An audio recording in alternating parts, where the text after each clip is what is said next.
Salut tout le monde, bienvenue dans ce nouvel épisode de Qu'est-ce que c'est? Aujourd'hui l'épisode 8 et ça va être sur le parrainage. Aujourd'hui je vais vous parler de parrainage. Alors c'est une notion qui peut vous paraître familière parce qu'en fait du parrainage on en retrouve un peu partout. Mais avant de vous parler du parrainage qui est spécifique à la mission locale, on va quand même reparler un peu de ce que c'est le parrainage. Pour ceux qui savent pas, il y en a qui doivent pas savoir. Le parrainage, en gros, c'est une personne qui prend sous son aile une autre personne et ça peut se faire sous plein de manières différentes. Ça peut être par le biais financier, le partage de connaissances, le partage de contacts, d'expériences. Voilà, il y a plein de manières. Le but, c'est vraiment de prendre sous son aile, quoi. La définition de prendre sous son aile. Tu comprends. De notre côté, en mission locale, c'est pareil, mais je vais t'expliquer en détail en quoi ça consiste. Alors d'un côté, on a les parrains et les marraines. Alors, ce sont des personnes actives ou retraitées et c'est des bénévoles. Alors, je précise bien que c'est des bénévoles, ok? Tu peux pas te faire de moula avec ça. Je te vois déjà. Non, c'est des bénévoles. Leur objectif à eux, c'est d'aider des jeunes à s'insérer professionnellement. Ils peuvent les aider sur la recherche d'emploi par exemple. Ils peuvent aussi simuler des entretiens d'embauche avec eux. Mais aussi par exemple travailler sur la confiance en soi, sur la manière de parler, de se tenir. Et surtout, les parrains et les marraines sont aussi là pour échanger leur réseau, donner des contacts.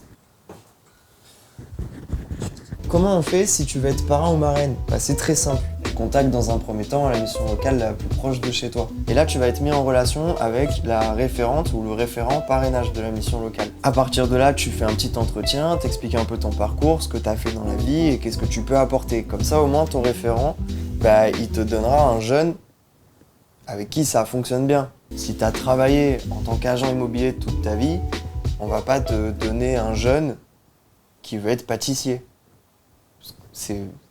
Par contre, s'il y a un jeune qui veut être agent immobilier, là, tu as plein de contacts et plein d'expériences et plein de tips à lui donner. Il faut noter un truc, c'est qu'il n'y a pas d'engagement. C'est-à-dire que tu peux être parrain et marraine et arrêter quand tu veux. Tu es bénévole, il est là aussi l'avantage. Alors ensuite, du côté des jeunes, qui peut être suivi par un parrain ou une marraine?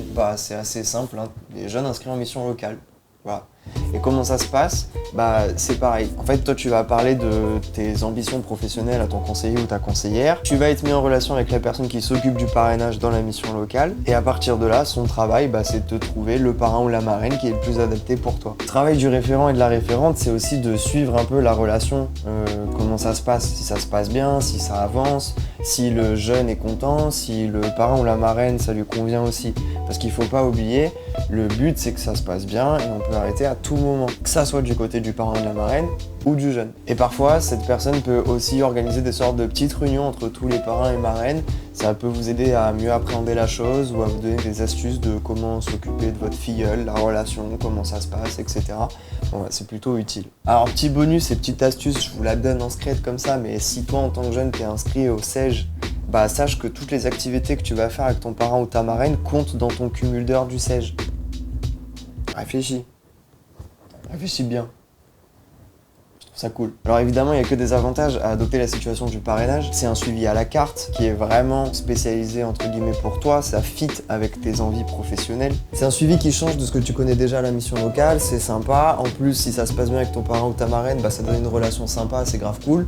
Bonne ambiance. Tu rencontres une personne qui a de l'expérience, qui a du vécu, qui peut t'apporter des réelles choses de la vraie vie, du vrai monde professionnel. Donc voilà, je t'ai expliqué très rapidement ce que c'était le parrainage. Si jamais ça t'intéresse, tu sais ce qu'il te reste à faire. Voir avec ton conseiller ou ta conseillère pour peut-être voir si c'est adapté pour toi. Si jamais t'as pas de conseiller ou conseillère, va t'inscrire à la mission locale la plus proche. En tout cas, j'espère que cette vidéo vous aura plu. C'était l'épisode 8 de Qu'est-ce que c'est? On se retrouve pour des prochaines vidéos sur la chaîne YouTube. Sur ce, je vous souhaite une bonne fin de journée, une bonne soirée et une bonne nuit. À la prochaine.